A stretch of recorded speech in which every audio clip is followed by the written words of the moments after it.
Oh, well done, kiddo. Find his computer. Make it snappy. We're looking for the shareholders meeting schedule.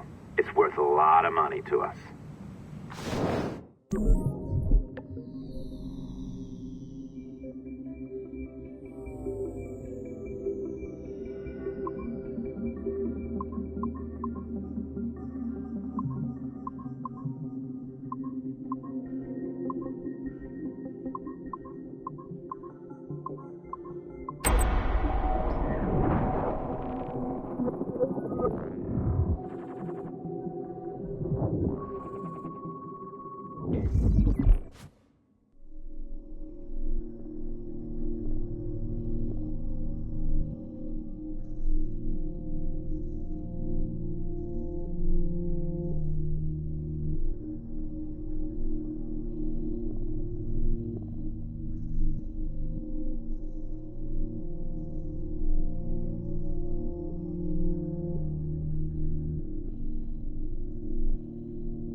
We are attempting to synchronize the DDS system. This will only take a moment. We are almost there. The DDS is now in sync. Thank you for your patience. We hope you enjoy your experience. Rudolf II invited many notable figures to his court, making Prague the center of European culture. Among them were Englishman Edward Kelly and his stepdaughter, Elizabeth Jane Weston. Observe her and report any alleged collusion.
February 12, 1981.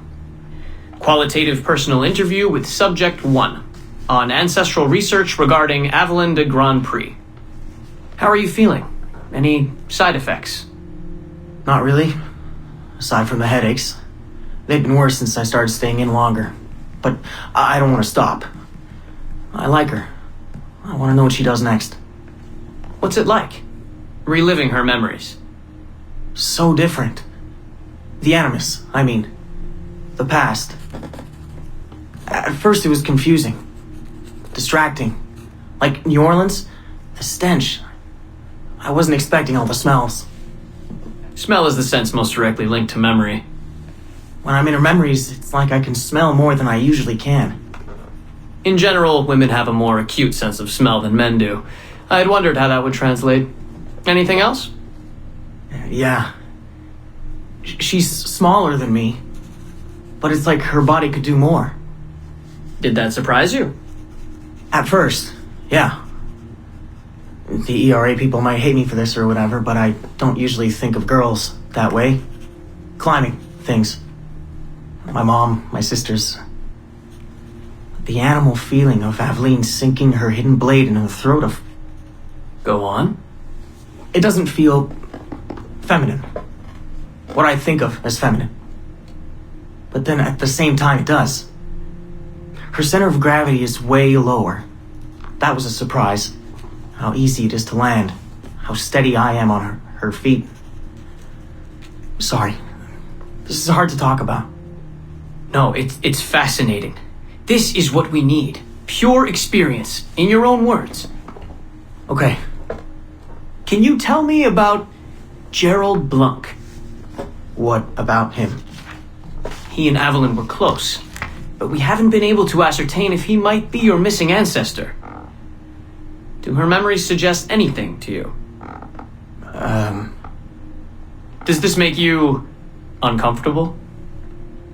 Remember, these are her memories. You're just playing them back. It's not even acting. You're a researcher. Like you say, I haven't experienced her consummating anything. That would be... Anyway, I think maybe she was confused. Oh. Well, first of all, I don't really know for sure, okay? I mean, guys think about sex more than girls, right? That's a fact. As a researcher, what did you observe? Does it mean she's more like a guy if she thinks about... Is that why she's able to assassinate... Well, okay, here's the thing. I don't know her thoughts, but from what's in her memories, physically, the fidgeting, some hesitation, what she looked at, who she looked away from, the things she didn't say when I expected her to. If I had to guess what it meant, I would think she was thinking about sex. But I'm a guy, so I would think that, right? So what does it mean for women to act that way? It has to mean something else, right? As a subject, you're able to observe more finely than I am in review. What about unwanted attention from men? Well, I thought that would be the hardest thing to deal with. I'm not into that, for the record. Not at all. Yes, I know. But the way she dealt with it happens so often. It's like you stop noticing everything she does to avoid it. Crossing the street, eyes in the back of her head. She knew how to handle herself. When she was charming, felt kind of similar to killing.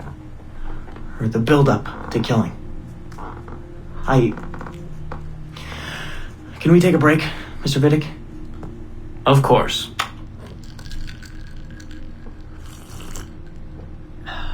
Ready to go on? Yes. Evelyn was black. And white. On her father's side. You're sensitive to that? I guess. I mean, I'm white.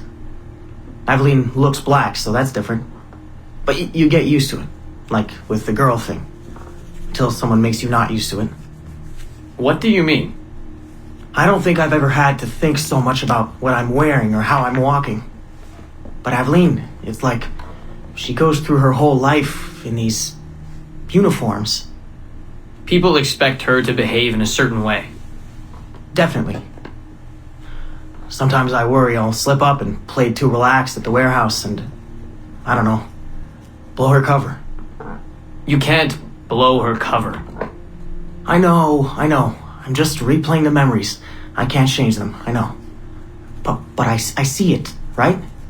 It's a risk. It's... Stressful? Yes. It's best when she goes out as an assassin. On the roofs or in the bayou. I think she was more relaxed that way. Can you imagine? You're only relaxed when you're going to kill someone. Let's stick to memories rather than imagination. What about the slaves? They're kind of just everywhere. I mean, that sounds bad. Slavery is bad, but no one's acting like slavery's bad. It's fun when she frees slaves. Is it supposed to be fun? We're not looking for supposed to. Focus on what it is.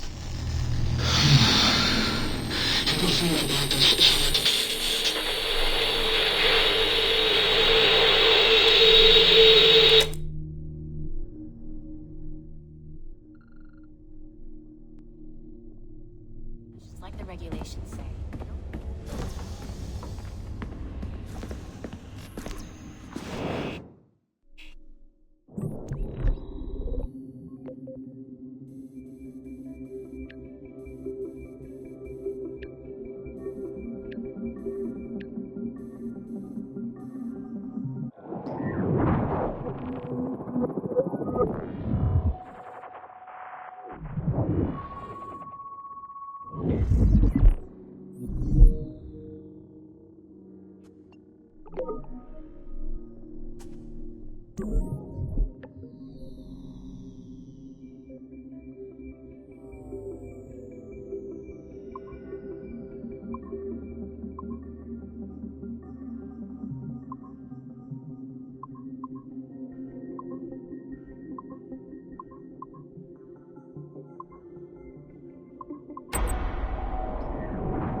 Surrogate Initiative, Test Session 37, August 9th, 1981.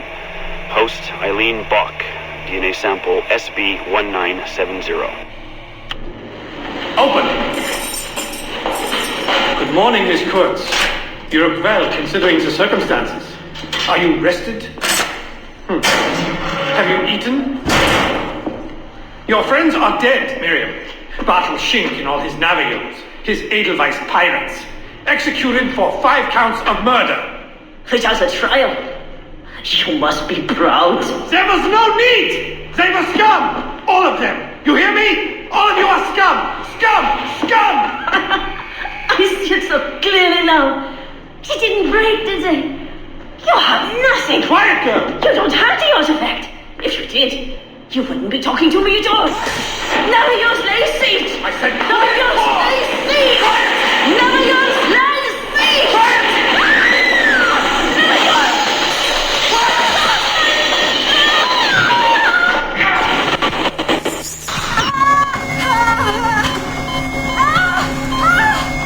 Get her out! Get her out!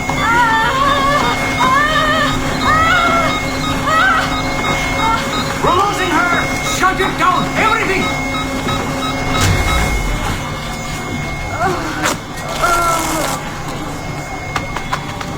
Eileen, open your eyes. Can you hear me? Eileen! Eileen! Power's off! Get the position in here! Step aside, son! Eileen, talk to me. Can you open your eyes? Clear! Oh, God. No response!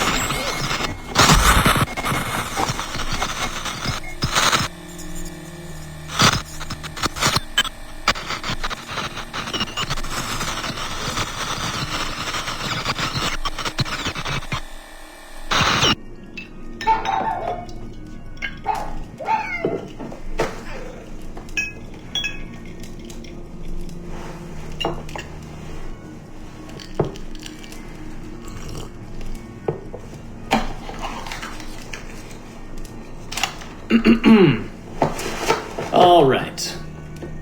Notes towards a speech in honor of Dr. Eileen Bach's premature retirement.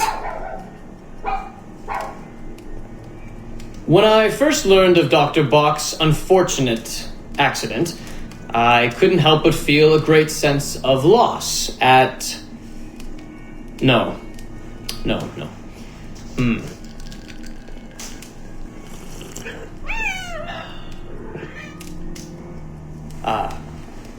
Dr. Eileen Bach has and always will be a friend and colleague.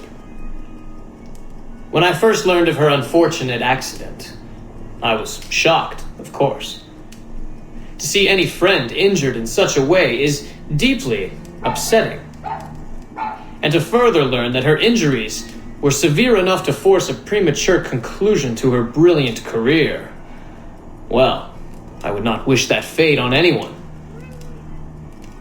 But if there is any solace to be found in her accident, it may be this: that she was injured in service of her research, in service of work that she cherished most dearly.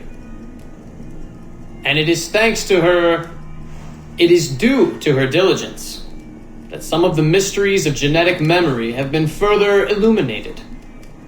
And while it is true that work on her project, the surrogate initiative, as she called it, has been temporarily halted, the copious amount of work she has done over the past 3 years has been incredibly valuable.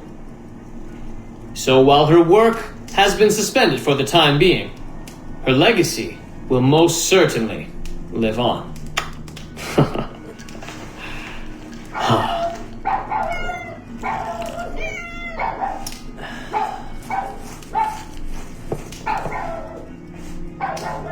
Quiet, Joan!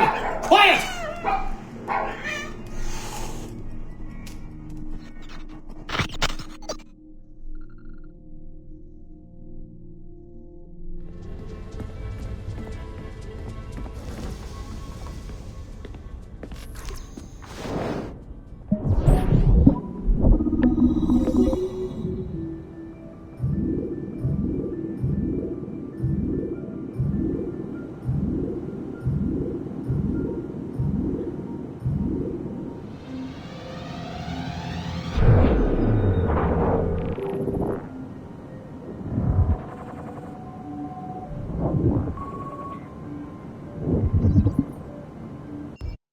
So, this will be a short one, Dad.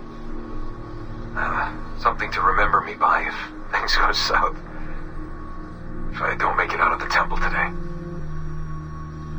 I've tried to be optimistic about all this, but I just can't.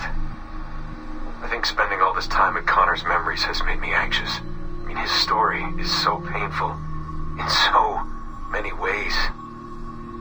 Still, he never lost hope, even when his faith in others eroded. I can only believe that what we are doing is the right thing, and that I can stop this disaster. I know this. I mean, the technology is there, waiting for us to use it. I'm the final piece of the puzzle.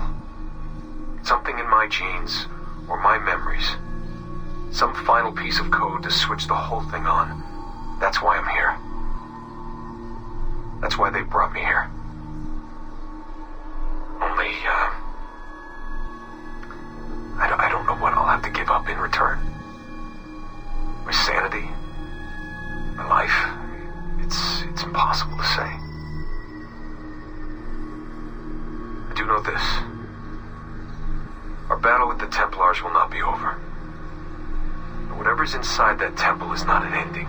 It's just another chapter in this endless story. And it'll be your job, and Mom's, and Sean's, and Rebecca's, to keep turning the pages. You know, I keep thinking about something Orson Welles once said. Something like, if you want a happy ending, it all depends on where you stop telling your story. So maybe that's the answer. Maybe that's how people keep marching forward. If something goes wrong and they're dead, something happens to me. When you tell my story years from now, please tell them the one about how I lost my way, and then I found it again, just in time to save the world, and just end it there. That'll keep everyone smiling.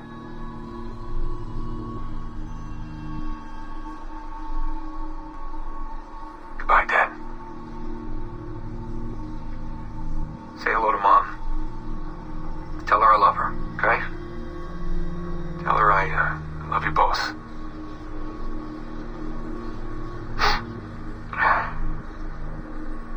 I love you both.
Our initial research into the life of Ratana Gaydon focused on a period spanning his late teens to his early 30s, but our researchers came away unimpressed by his calm and stoic demeanor, with occasional flashes of extreme anger.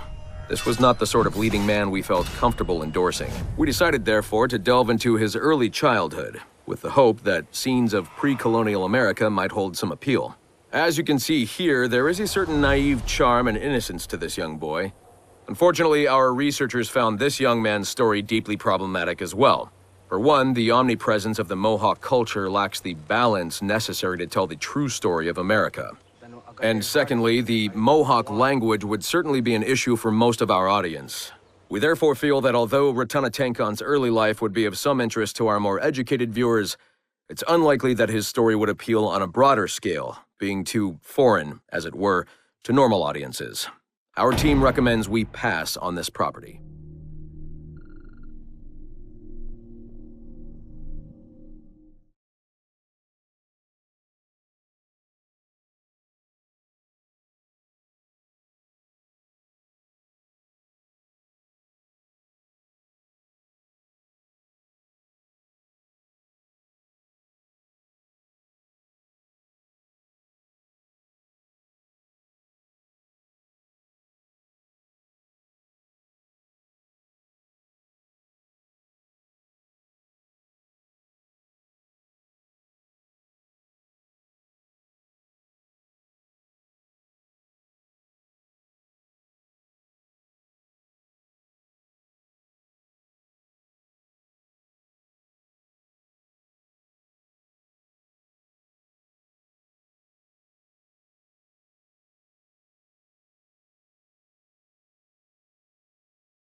This is on. I don't think I've ever used this phone more than a few times to record anything.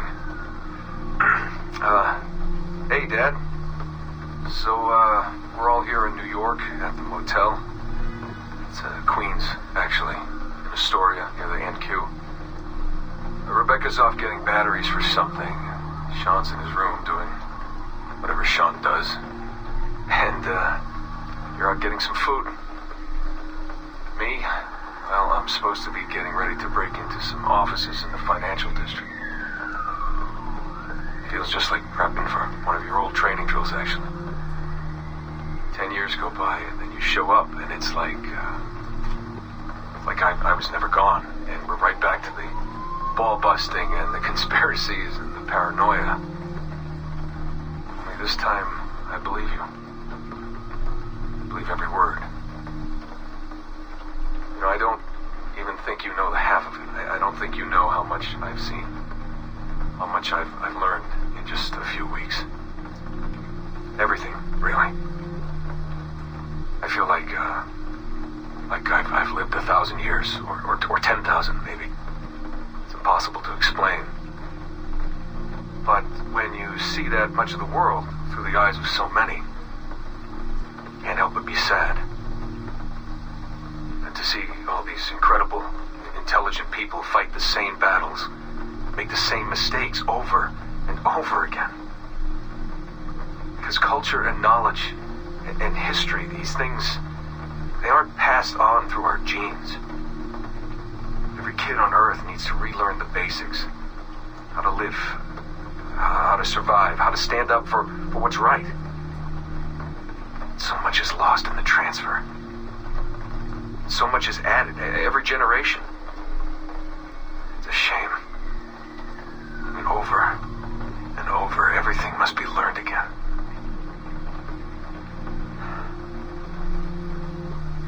I met Clay, Dad.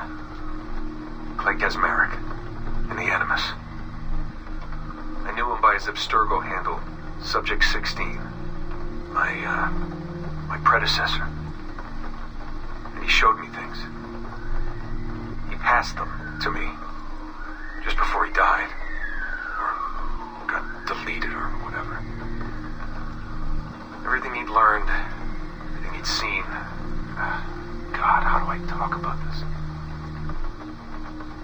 So, guess you trained him. After I left, he really looked up to you, and now that I've seen through his eyes, I think I understand why. I'm glad you had him around, even if I wasn't there. The things he showed me. Unbelievable things. And I never... Shit. Alright, I'll back in a second.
To the second floor, sample 17.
It's funny. I have this memory of you, one I keep coming back to.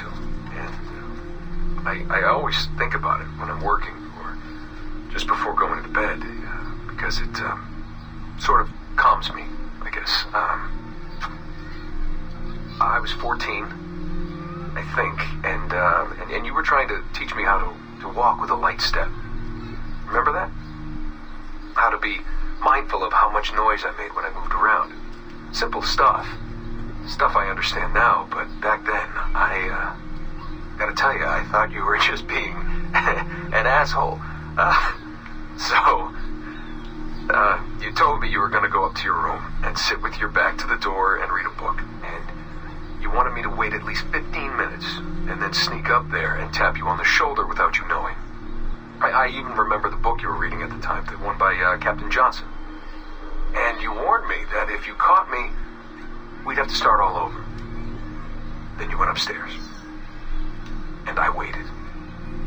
I waited, and I waited, and I waited. I waited 4 hours before deciding to go up. And even then, it took me 20 minutes to get to the foot of the stairs. And another 30 to get up them. And then 10 to get down the hall.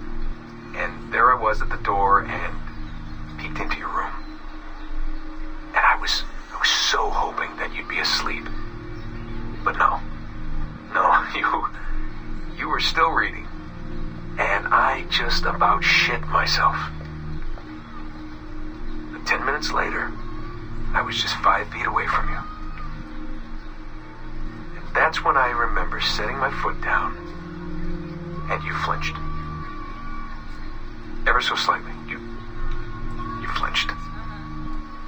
I thought maybe I'd imagined it, but I knew you'd heard me. You didn't say anything. You just checked your watch, you reached for your drink, you took a sip, and then you kept reading. But I knew I'd failed. You didn't say anything. I didn't understand why. Then I lunged and tapped you on the shoulder, and you turned around, and oh, fantastic, you said, and you scooped me up, and you gave me a big hug, and I didn't say anything. But Dad, I was so pissed off. I wanted to scream at you. I failed, and you knew it, but you said nothing. And I stayed mad for weeks. I thought you were patronizing me. I thought maybe you decided right there that I was never going to be the man you wanted me to be.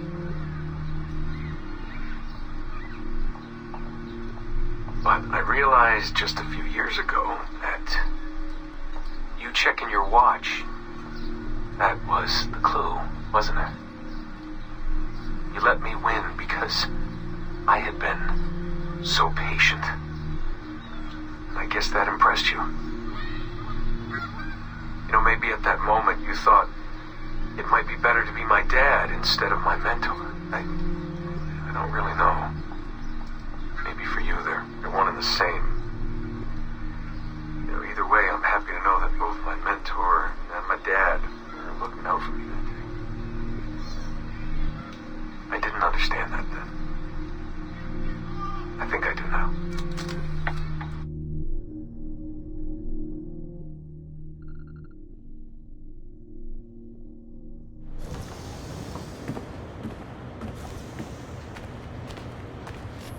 What's the problem? Log out. You need to bypass the core to find the data inside. Once you reach it, your communicator will download it automatically. You need to find your way around the core to reach the data inside.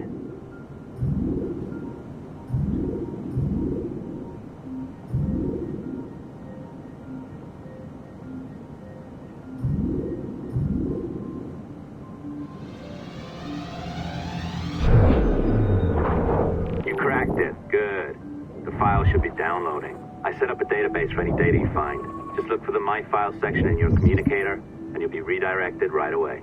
Everything you download will be found in there. Protected by a firewall, of course. December 23rd, 2012. Sample Recovery Unit Team Lead Fisher Case reporting on Subject 17, Desmond Miles.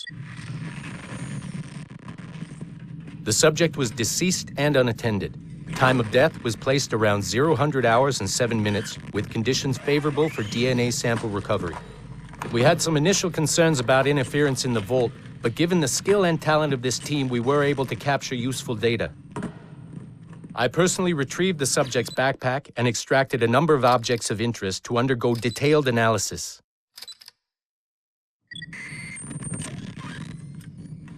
The subject displayed burns to the right hand, severe enough to fuse the bones, indicating some kind of spontaneous, intense burn trauma.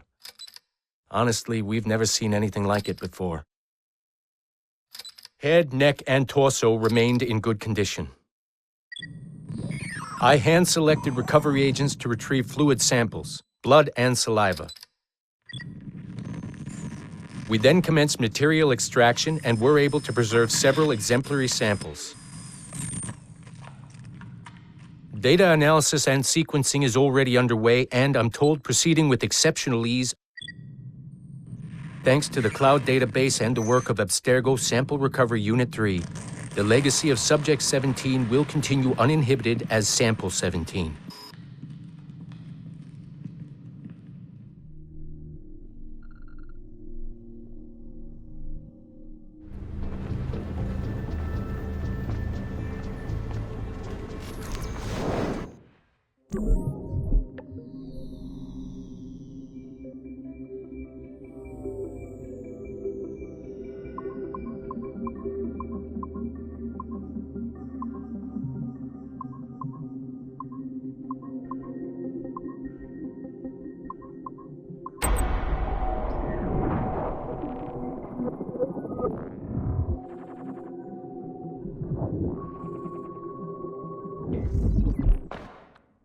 Our initial reports gave us hope that Enzio Auditore would serve as an ideal candidate for future Abstergo projects.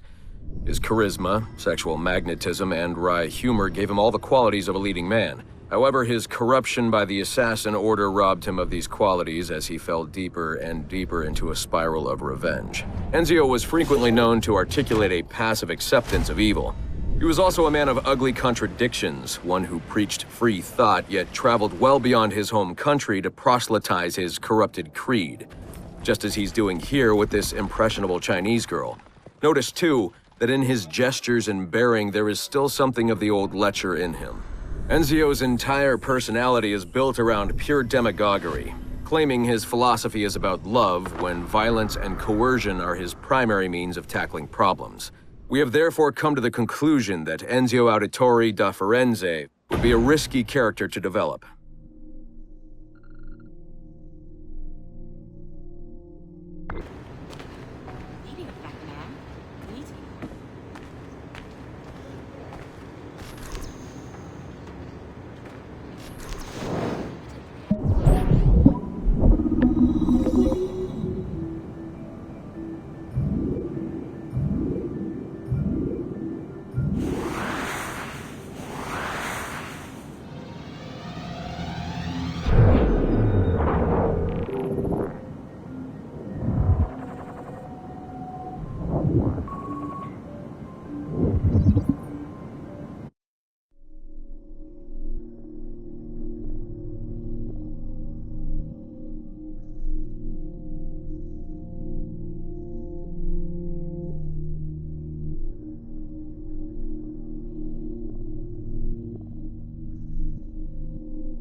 Surrogate Initiative, Test Session 32, January 11th, 1981. Host Eileen Bach, DNA sample SB1970.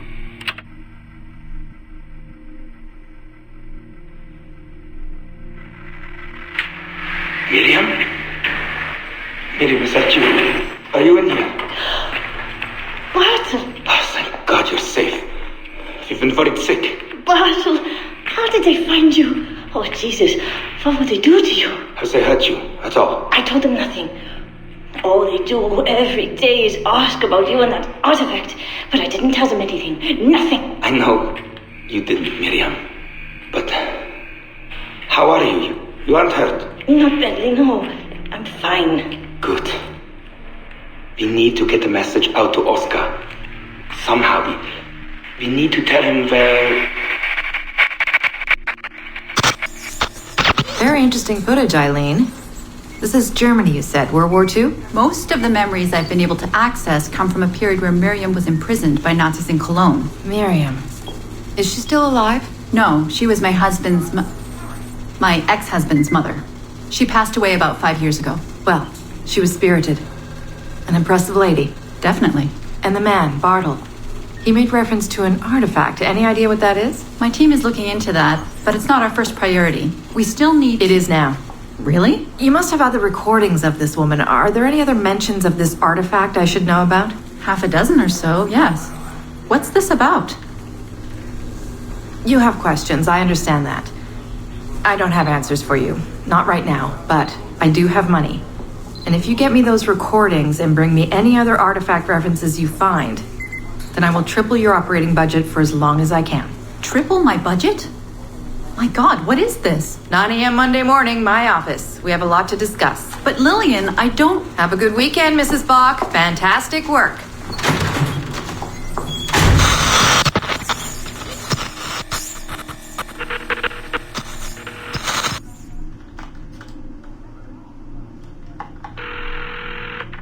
Hello, this is Carl. Hi, it's Eileen. Hey, how are you? Good. Busy. Cold.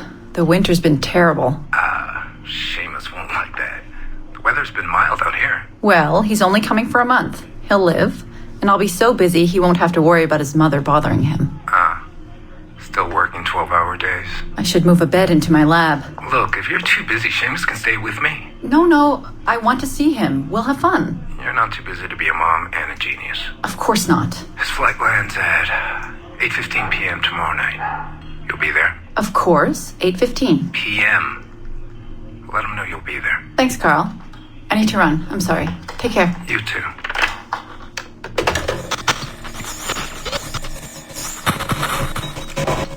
Eileen. Didn't see you come in. I'm not interrupting? No, it's fine. The subject is unconscious. He's traipsing around 18th century New Orleans right now, in the memories of a woman. That must feel odd. How long has he been under? 83 minutes. Whoa. It's average. What can I do for you? I just wanted to thank you for sending Lillian to see me. She came away very impressed. There. You see, all these bureaucrats need is a little glimpse of our secrets every so often. They like to feel like they're still in charge. Lillian is most definitely in charge. She just tripled my budget. Tripled? Christ, Eileen. You must have discovered who killed Kennedy. Well, she heard something on one of my tapes that interested her. Something about an artifact. Very vague, but it was enough. An artifact? What sort of artifact? Jesus, get him out of there! Get him out! Oh my God. It'll kill him! He's not decoupled! He's having a fucking seizure! Power down! Now! Heart rate 170! Power down! Now!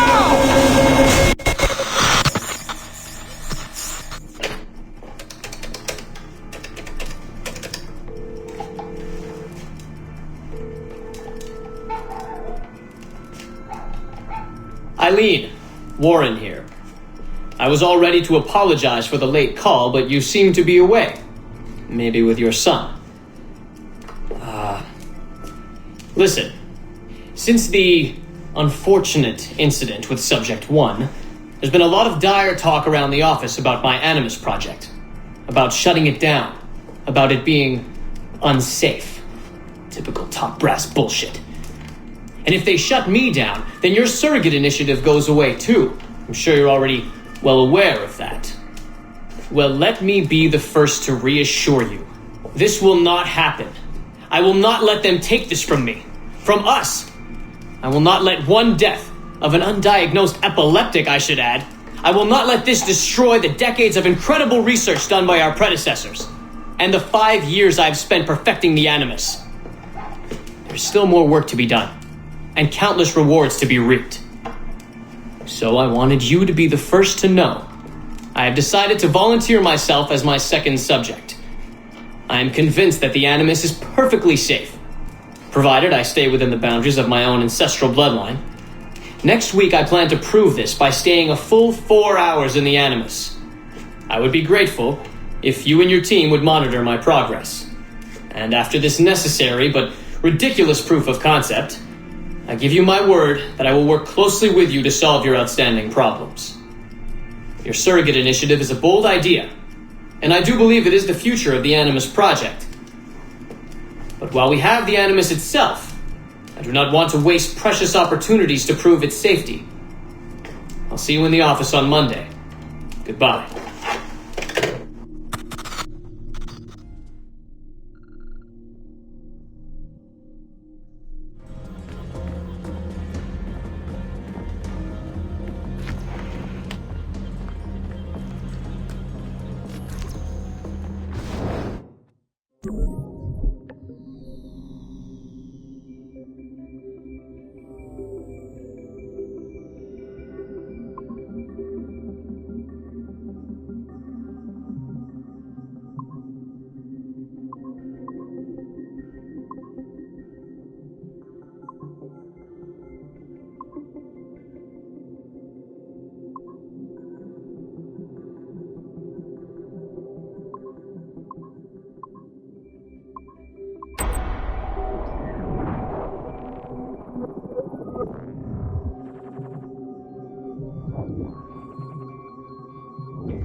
Initial reports on Aveline de Grandpré led us to believe she would be too controversial and impulsive to appeal to a wide audience.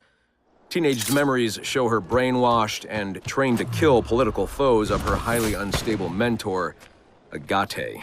Additionally, Aveline spent a disappointing amount of time in the Louisiana Bayou, consorting with smugglers of the lowest kind. Oh, I try never to think. Which we felt risked her appeal to our female audience, which is now approaching 50%. However, as Aveline matured, a new side emerged. A well-mannered and considerate lady of poise and compassion. Aveline came to embrace a new mentor, her stepmother, Madeleine de Lisle, a tireless fighter for the rights of slaves. Thank you, Madeleine. With some editing to prioritize this relationship, we feel Aveline's story will more than meet our needs. Our team recommends a go on this property. Get this one to market quickly.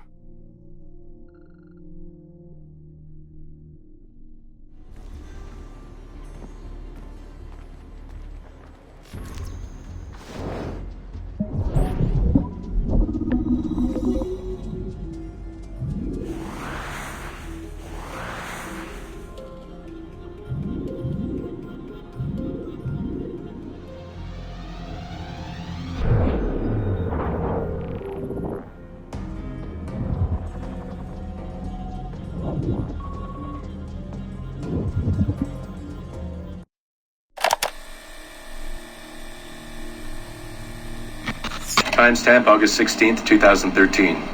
The following audio clips were selected from over 160 hours of reel-to-reel tape found in the residence of the late Dr. Warren Vidic following his murder in December 2012. According to labels on the tape's canisters, these recordings were made over a 14-month period between 1980 and 1981 without the consent of their primary subject, Mrs. Eileen Bach, a colleague of Dr. Vidic's and the originator of Abstergo's surrogate initiative. Mrs. Bach is now deceased. It should be stated unequivocally that Dr. Vidic made these recordings illegally and of his own volition using wiretaps and hidden microphones. Abstergo Industries had no knowledge of his actions and disavows any responsibility for them. And we're live. Capacitors at full. Ease the signal in. A little more. You feel anything? Don't be timid. Double it. No, we're taking it easy. 20%. 30. Eileen, go easy. We're 6 past yesterday. And boost the inputs. Too risky. Not if we split the I.O. signals. 25%. He's up. Oh, okay. There. I see something. What is it? Mein Gott. I hear talking. You're okay? Ja, ich höre Stimmen. It's German. Mein Name ist Miriam Kurz. I see a light. It's cold. Ich werde nichts sagen. There's a man with me. Mehr werde ich nicht sagen. Keep an eye on our vitals. Mein Name ist Miriam Kurz und ich bin eine Navajo. Des Hitlers Zwang, der macht uns klein. Noch liegen wir in Ketten. Doch einmal werden wir wieder frei. Wir werden die Ketten schon brechen. Eileen? Denn unsere Fäuste, die sind hart, ja. Und die Messer sitzen lose. Für die Freiheit der Jugend kämpfen Navajos. Switch off. Powering down. Kämpft Navajos. Get her out of there. Oxygen from the valve. No. No, Satish, I'm fine, really. Quit the heroics. Just breathe. Better? Yes, thank you. Did we get something? It'll take a while to pass. What did you see? It wasn't just seeing. It was feeling. Being. I was scared. You were shouting in German? I think I was in Germany. I was in Germany, Satish.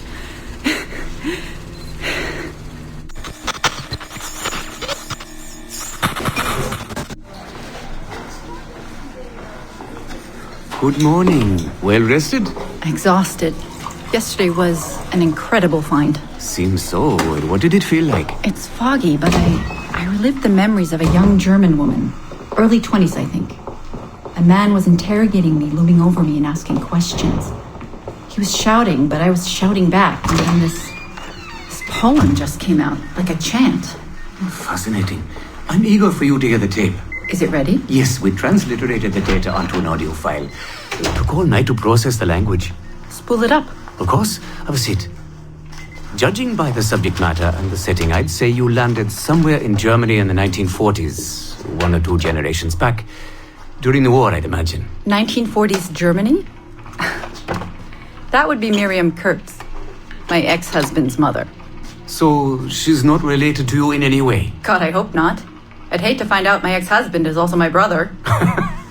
Well, if it was Miriam Kurtz, then we hit a home run. You tapped into someone else's bloodline entirely. Should we celebrate? We'll listen first. Surrogate Initiative, Test Session 23, July 29th, 1980. Host, Eileen Bach.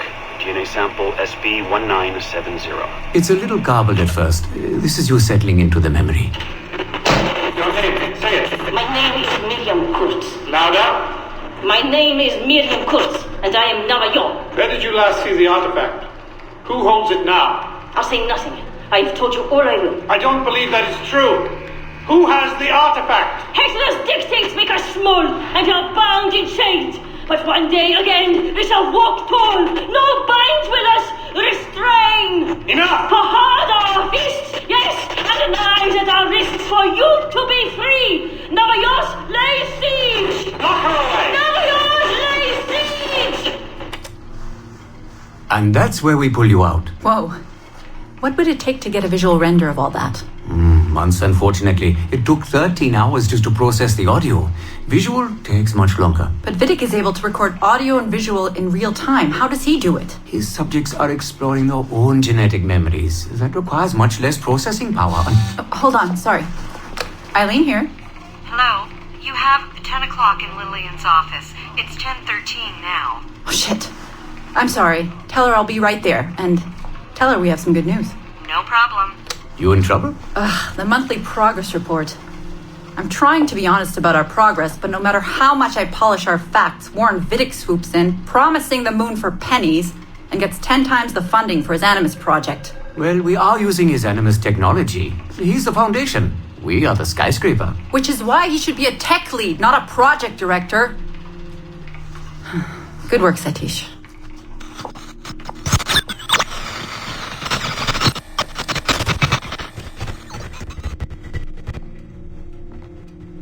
It's incredible footage, really. Clear and vivid. And the subject was synced for a full 62 minutes. Came out speaking French after his last session. Passably fluent. And with full recall of everything he'd gone through. Sorry I'm late. I was reviewing some data. It's fine. Warren was just telling me about his first subject, Mr. No names. Call him Subject 1. Confidentiality. And how about you, Eileen? What's your good news? Well, we did it. We synced with an unembedded memory outside the bloodline. That's a first. Really? Satish was able to process the audio today. A short clip. You can hear it for yourself. Only audio? No real-time memory feeds like Vidic has? Well, that's the difficulty with surrogate genetic memory data. Because I'm viewing memories not embedded in my own DNA, we can't rely on my cognitive faculties to help me process the signal. All we can do is record the raw data and transliterate it later. Hold on. You're running this experiment on yourself? I am. It's going well. I don't like the sound of that. Look, the sample I'm using, the DNA comes from my own son. It's safer this way. Ah, good thinking. 50% of my son's DNA is also mine, which reduces the danger by a huge margin. Meaning, I can now explore the memories of people who aren't directly related to me on his father's side. But for brief periods of time, I imagine. Right. Just a minute or two so far, but we're getting there. Come by the lab and listen for yourself. I will, when I have a moment. Unfortunately, work beckons. Ladies? That man is colder than a San Francisco summer. Stay focused, Eileen. You both have important work to do. Obviously. But my work requires his Animus technology. I feel a little caged in. That's collaboration, Eileen. It's how science works. I shouldn't have to remind you. I know. I'm just tired. Stop by and see us today. We have a lot to share. If not today, then this week sometime. Thank you.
Our researchers looked into the life of Altair Ibn Lahad, hoping to find a biography that might serve as a positive role model for Abstergo's global outreach programs. Unfortunately, this renegade assassin proved to be no such thing. In much of his footage, we see a man gleefully flouting some of his culture's most entrenched taboos with an arrogance that borders on messianic. Altair, no! This is not our way! To burn a man's body is forbidden! Many of our researchers felt that the arguments articulated by Altair's rival, a man known as Abbas, were clearer and more cogent than any we heard from Altair. I've recently put in a request that more effort be dedicated to locating one of Abbas's descendants, if any exist. It's clear to us that Altair's transgressions were the primary motivation behind the ultimate dissolution of his despicable order by the middle of the 13th century. We therefore strongly recommend a pass on this property, in favor of a more agreeable and inspiring figure from this era.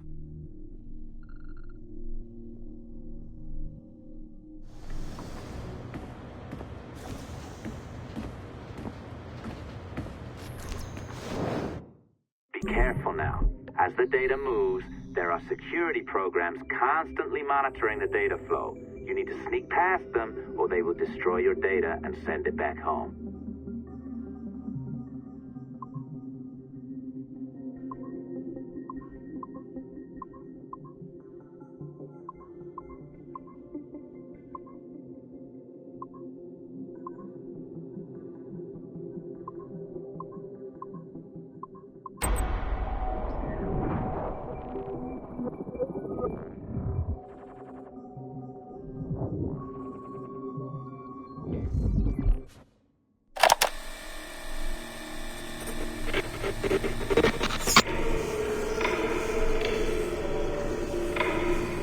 I have now resumed the practice of dressing as a man, and have put off my woman's dress. Why did you take it? Who made you take it? I took it of my own free will, with no constraint. I prefer a man's dress to a woman's. You made an oath, Jeanne. You swore to never again dress as a man. I never meant to swear that I would not resume the practice. Why have you done so? Because it is more lawful and suitable for me to return to the practice of wearing a man's dress, being always among men, than to have a woman's dress. I have resumed it because a promise made to me has not been. How is he? Hour 3, doing well. Are we still in 18th century Hungary? No. His connection is so stable, he's jumped between a few ancestors today. We're in 15th century France now. Turns out he's related to one of Joan of Arc's executioners. Surprise. Eileen, yesterday Vidic asked me to help him work out some of the bugs in his audiovisual renderer, and I told him... No. Come on, Satish, not you. It wouldn't be permanent. A few months at most. Months? That will kill every ounce of momentum we have. It won't, I promise. Honestly, I think this could help us. If I can get a look at what these people are doing, we could... Come on. He's trying to pull you over to his side. Don't you see that? He's luring you with quick victory and prestige. That's not what this is about, honestly. I need to get back to work. Eileen, I'm sorry. Do what you must. I'll survive.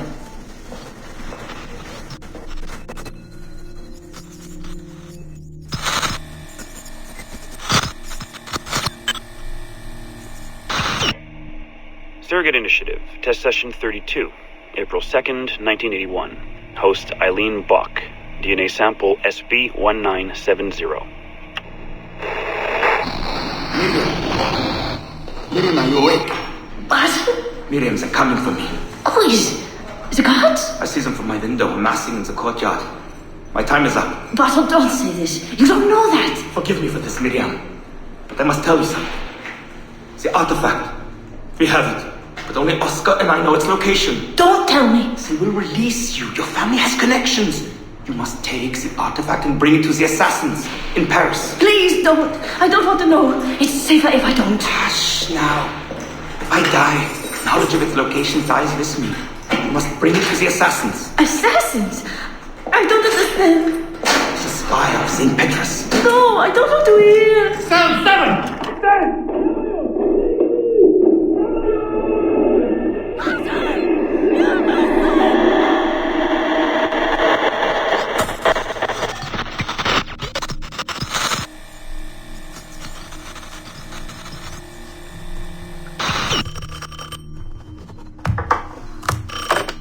Hello? Eileen, hi. It's Carl. Carl, I know it's you. Sorry, you just sound exhausted.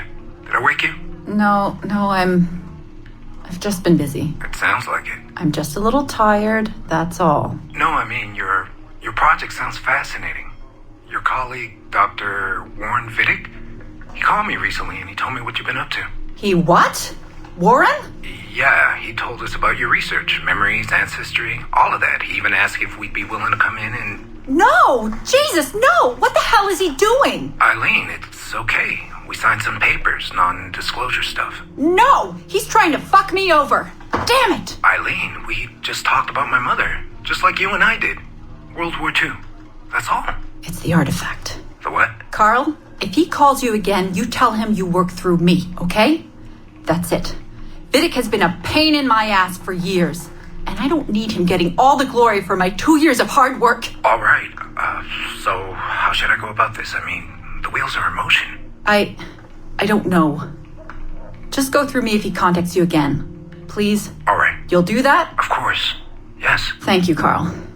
I'm sorry I was short with you. I've just been exhausted.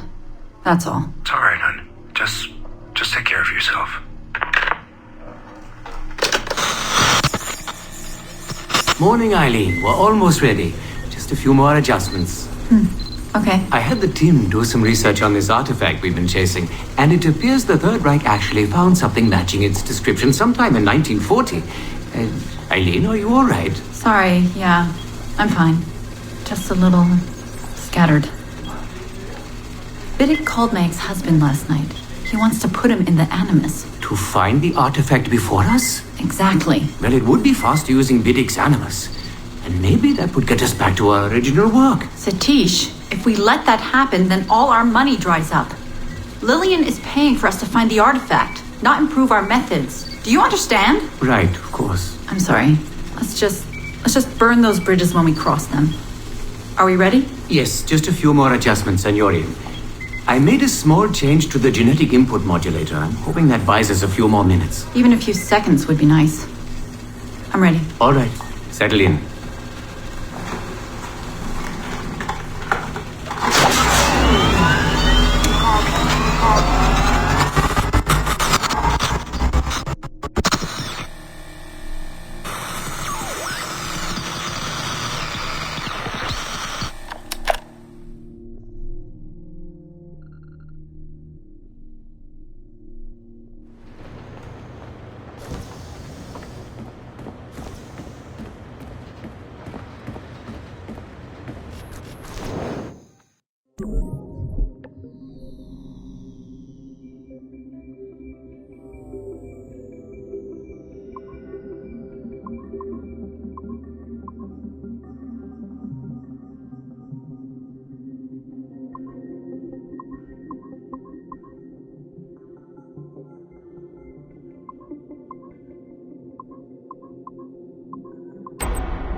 Okay, it's been a few weeks since the last recording. Sorry about that. Of course, I guess it's just a few seconds for you. I'll leap down the playlist. Anyway, I was talking about Clay. Casmeric, subject 16. So, when I fell into a coma back in Italy and woke up in the Animus Black Room, it was, so calming. It felt like I had woken up into a dream. Haze. A dream where none of this mess had ever happened. Felt like I should just be getting ready for another day of pouring drinks at bad weather and another day of complaining about being between girlfriends and wondering what the hell to do with myself. But when I saw Clay just sitting there, it started to come back, piece by piece. And when he told me about Lucy,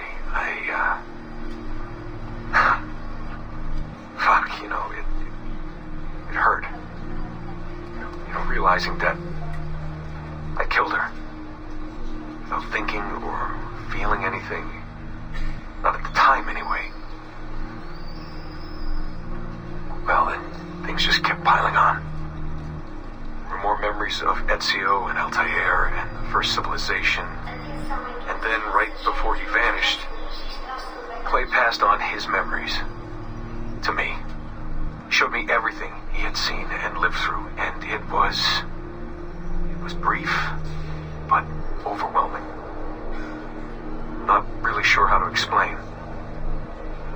He saw glimpses of Adam and Eve and their escape from slavery. He saw the beginning and the end of the war between the first Civ and humans. He saw Minerva, Juno, and Tinia trying to work out their calculations. At least that's what they called them. They had these tools, these powerful machines that could predict possible futures. Not what was going to happen, but what could happen. Probabilities. And, well, they spent a lot of energy trying to figure out what was the most likely scenario for the future. Theirs and ours. And in the end, I guess they figured I was their most likely candidate. Some guy named Desmond living at the beginning of the 21st century of the Common Era. But which Desmond was the right one? Because, you see, probability is a weird thing. It can branch out in so many ways. Which version of me did they need? Was it the Desmond who got married early and had a son? One who stayed single in New York? Or was it the Desmond who moved to San Francisco to be a waiter? Maybe it was the Desmond who worked at an auto body shop in Chicago, or maybe it was the me who never ran away from his parents in the first place. First Civ had countless variations to choose from, but in the end, the lucky one was me. I'm the Desmond their best calculations spit out. I'm the Desmond they left their messages for, and I guess I have to live with that honor. What an honor. Pretty tired. There'll be more later. Ciao.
Surrogate Initiative, Test Session 27, October 21st, 1980. Host Eileen Bach, DNA sample SB1970. Miriam, my dear girl, there is no good reason for you to be here. But your intransigence requires that I detain you until you give me information I can act upon.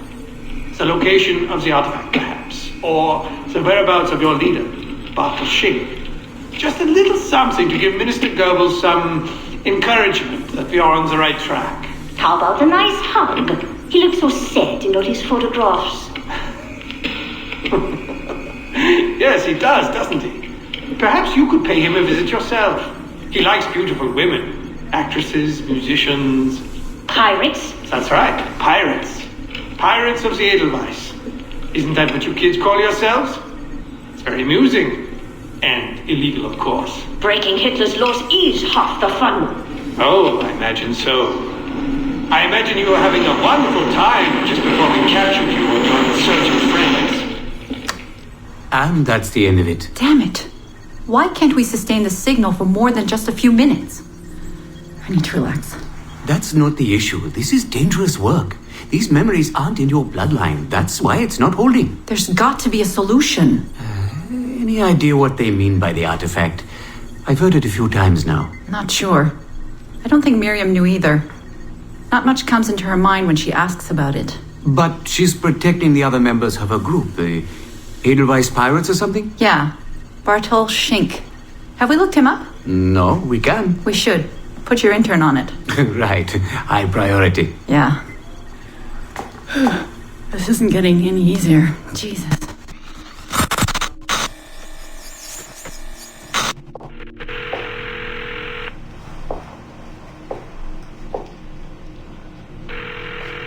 Hello? Hi, Seamus. It's Mom. Hey. How are you? Dad!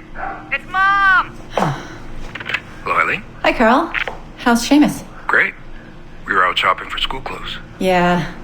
The summer just sped by. They all do. I never seem to notice. No windows in the office. Right. Trapped in the lab. So, did you need to talk? Yes, sorry. I was curious about your mother, actually. Oh. Okay. How much did she talk about the war when you were growing up? Not often. Bits and pieces.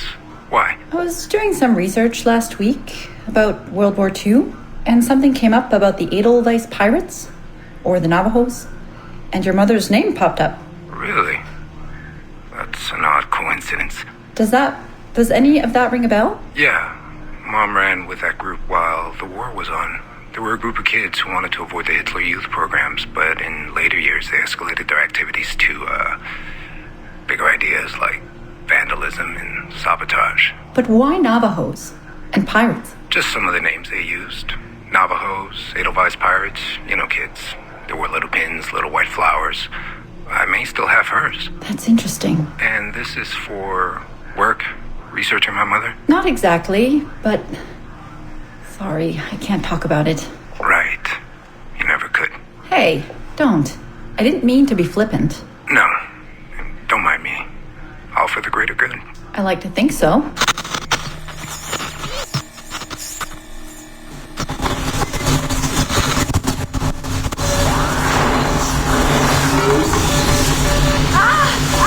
Power down. You all right? Damn it! 5 months of this bullshit! We're floundering. Take it easy, Eileen. You're just stressed. I am not stressed. I'm frustrated. I'd like to go again this afternoon. No. There is no reason to rush this. We're hardly rushing. We're running into the same wall over and over again. Why can't we push through? Why can't you keep me in the Animus longer than 2 minutes? Because surrogate genetic memory data is fragile. The EEG is exploding and your brain is doing too much work. The longer you stay in, the more damage it does. It's even possible that... Possible that... It's possible the memories we're digging into could eventually overwrite your own. Like information on a tape drive. There's just not enough space in your head to do both. Here I come to save the day! Good afternoon, all. Did you invite him? No. But you did. Remember? That was months ago, Warren. What do you need? I wanted to stop by. check on your progress. Well, apparently it's still too dangerous to keep me under for more than a few minutes. I always suspected that would be your biggest hurdle. The genetic memory sequencing is the easy part, if time-consuming. But the replay, that's something else. Yes? Let's think this through. My subjects are diving into their own genetic memories, so the information is already encoded in their heads. Which means the Animus has less work to do. Less computing, less parsing. Right. So to get your surrogate data working, to let people experience foreign memories, it'll take a hell of a lot more processing power than anyone has. Even Abstergo Industries. Ideally, we'd like to build an external processor that mirrors as many brain functions as possible. Something to handle the calculations. But the cost and upkeep of that would be astronomical. Let me see what I can do. I have some sway with Lillian. We won't build Rome in a day, but if we focus on the pretty buildings first, maybe we'll achieve something. Thank you, Warren. Till next, folks.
Ditched her at the coffee stand.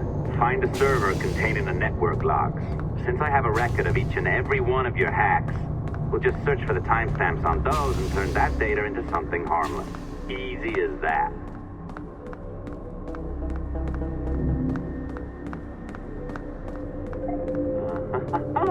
Here we are. Beautiful. I'll update your communicator one more time. A little program I cooked up just for this purpose. There we go. I think that worked. Try it out.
The dawn of the deadly 18th century. Rogues and sailors band together to live their lives by the sword. With no laws or morals, no gods, and no fear. Only betrayal, mutiny, cruelty, and debauchery. There is plunder to be found on golden beaches. Will you risk life and soul to fight the pirates of nightmares? Benjamin Hornigold, Calico Jack, Charles Vane, and Blackbeard?